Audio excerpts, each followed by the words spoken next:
నమస్తే. Welcome to Soumya's podcast.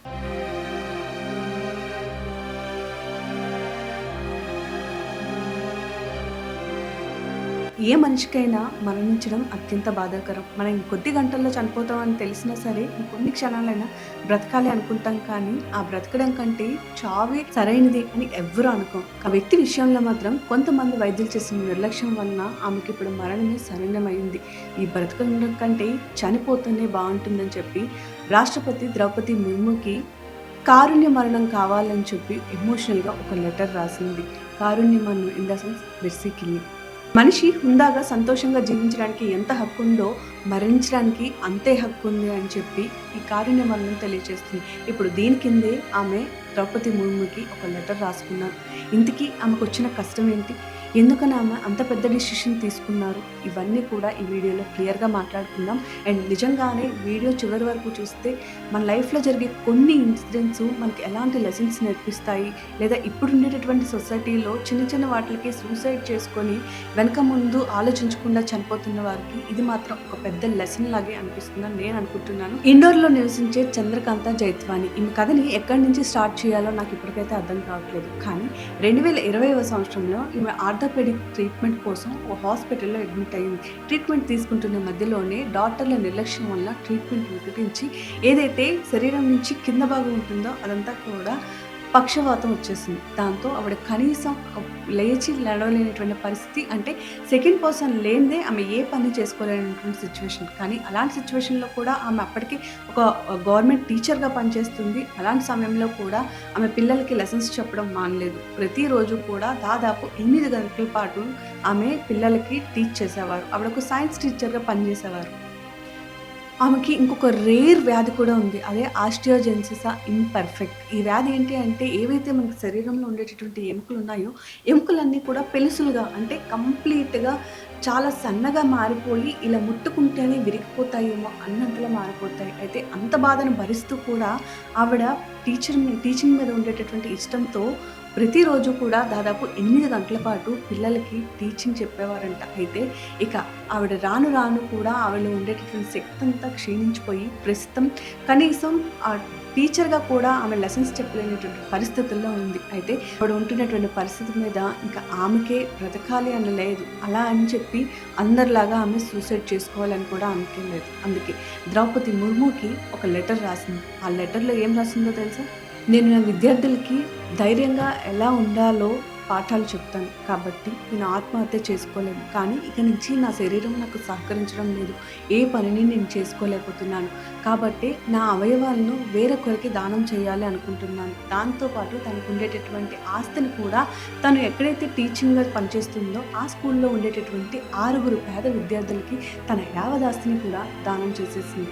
దాంతో పాటు తన అవయవాలన్నీ కూడా ఒక కోహ్‌ని వజ్రంతో పోల్చారు. ఆ అవయవాలు తనకి పనికిరానప్పటికీ కూడా ఎవరైతే మిగతా వారు ఉన్నారో వాళ్ళని చూపునివ్వడంలోనో, లేదా వాళ్ళకి ప్రాణం పోయడంలోనో సహకరిస్తుంది. కాబట్టి తన అవయవాన్ని కోహ్‌ని డైమండ్‌తో పోల్చానని చెప్పి ఆ లెటర్‌లో రాసింది. అందుకే తన కారుణ్య మరణం కావాలి, మెర్సీ కిల్లింగ్ అనేటటువంటిది కావాలి అని చెప్పి ద్రౌపది ముర్ముకి ఆ లెటర్‌లో చాలా ఎమోషనల్‌గా తన యొక్క భావోద్వేగాల్ని రాసి పంపించారు. ఇన్సిడెంట్ 2020 నుంచి కూడా తన ఆరోగ్యం సహకరించకపోయినప్పటికీ కూడా దాదాపు అప్పటినుంచి కూడా వీల్ చైర్‌లోనే తన స్కూల్‌కి వెళ్ళి పాఠాలు చెప్పేది. కానీ ప్రస్తుతం ఆమె కనీసం వీల్ చైర్‌లో కూడా స్కూల్‌కి వెళ్ళి పాఠాలు చెప్పేటటువంటి పరిస్థితుల్లో లేకపోవడం వల్లే తను ఈ మెర్సీ కిల్లింగ్ కావాలని కోరుకున్నట్లు ద్రౌపది ముర్ముకి ఆ లెటర్‌లో క్షుణ్ణంగా ఎక్స్‌ప్లెయిన్ చేసింది. అయితే ఇప్పుడు ఈవిడ రాసుకున్నటువంటి లెటరు చాలా వివాదాస్పదంగా మారిందని కూడా చెప్పుకోవచ్చు. అసలు ఈ మెర్సీ కిల్లింగ్ అంటే ఏంటి? ఏ వ్యక్తి అయినా సరే హుందాగా, గౌరవంగా ఎలా అయితే బ్రతుకుతున్నామో చనిపోయినప్పుడు కూడా అంతే గౌరవంగా చనిపోయేటటువంటి పరిస్థితిని కల్పించాలి అనేటటువంటి సుప్రీంకోర్టు తీర్పు ఇస్తూ ఇచ్చిందే ఈ మెర్సీ కిల్లింగ్. కాకపోతే ఇది అందరికీ వర్తించదు.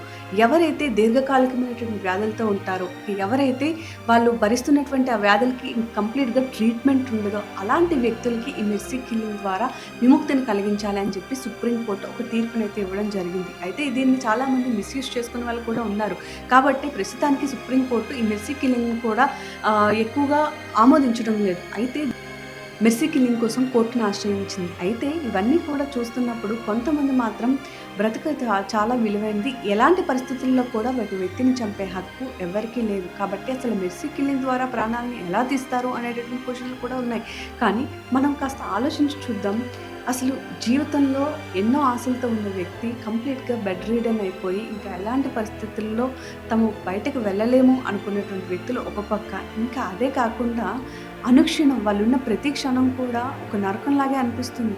లేవాలనుకున్నా లేవలేరు. కదలాలి అనుకున్నా కదలలేరు. తమకు నచ్చిన పనిని చేయలేరు. తమకు నచ్చిన తిండిని తినలేరు. కనీసం బెడ్ మీద అయినా సరే ప్రశాంతంగా పడుకుంటారా అంటే అది కూడా లేదు. ఎముకలన్నీ కూడా పెలుసులుగా మారిపోయి కనీసం తను భరించలేనటువంటి బాధని అనుభవిస్తూ ఉండడం కంటే చనిపోవడమే బెటర్ అనేటటువంటి పరిస్థితుల్లో ఆ పేషెంట్స్ ఉంటారు. అయితే కనీసం వాళ్ళు సూసైడ్ చేసుకోవడానికి కూడా వాళ్ళకి ఆ బాడీలో ఉండేటటువంటి అవయవాలు సహకరించవు. అలాంటి పరిస్థితుల్లో మెర్సీ కిల్లింగ్ కోసం వీళ్ళు కోరుకోవడం జరుగుతుంది.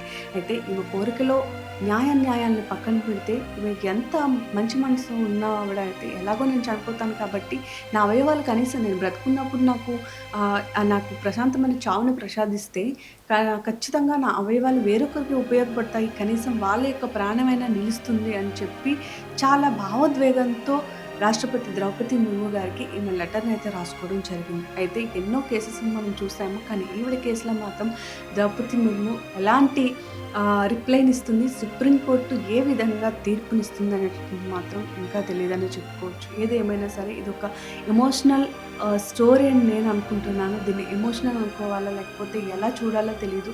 కోర్స్ ఎవరం కూడా ఎవరిని చనిపోమని కోరుకోము. కానీ ఆమె ఉండేటటువంటి పరిస్థితిని చూస్తే అలా అనిపిస్తుంది. మొన్నటి వరకు మనం చూసాం కదా! ఉరికంబంలో ఉండేటటువంటి నిమిషప్రియ ప్రాణాలు రక్షించుకోవడం కోసం కొన్ని కోట్లు ఇచ్చి తన ప్రాణాలను కాపాడుకోవాలనుకుంది. కానీ ఈమె తనకు ఉండేటటువంటి యావదాస్తిని కూడా పేద విద్యార్థులు ఎవరైతే ఉన్నారో వారి పేరు మీదకు మార్చేసి తనకి ఒక ప్రశాంతమైన చావును మాత్రం కావాలి అని అడుగుతున్నారు. ఇలాంటి పరిస్థితి నిజంగా ఎవరికీ రాకూడదనే కోరుకుందాం. కానీ ఈవిడ విషయంలో రాష్ట్రపతి ద్రౌపది ముర్ము అదేవిధంగా సుప్రీంకోర్టు ఎలాంటి నిర్ణయం తీసుకుంటే బాగుంటుంది అనుకుంటున్నారు?